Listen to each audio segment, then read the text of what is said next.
सांगलीतील विट्यातून एक भयंकर घटना सध्या समोर येतेय।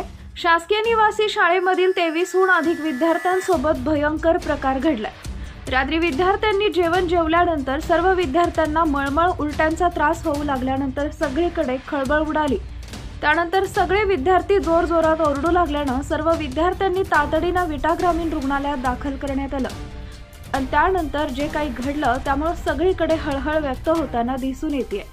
शासकीय निवासी शाळेमधील 23हून अधिक विद्यार्थ्यांसोबत नेमकं काय घडलं ते पुढे बघा। त्या अगोदर आपल्या चॅनलवर नवीन असाल तर चॅनलला सबस्क्राइब करा, जेणेकरून अशा प्रकारच्या अपडेट्स या तुमच्यापर्यंत पोहोचत राहतील। विट्यातील समाज कल्याण विभागाच्या निवासी शासकीय शाळेत एकूण 93 विद्यार्थी शिकतात। रविवारी रात्री शाळेकडून 49 मुलांना जेवण देण्यात आलं। जेवल्यानंतर मुलांना सोमवारी सकाळपासून उलटी, मळमळ, जुलाबाचा त्रास सुरू झाला।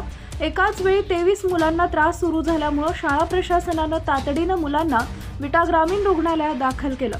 सकाळी 11 वाजेच्या सुमारास पोटदुखी, उलटीचा त्रास होऊ लागल्यानं शासकीय निवासी शाळेतील 5 मुलांना घेऊन उपचारासाठी विटा ग्रामीण रुग्णालयात घेऊन आणण्यात आलं।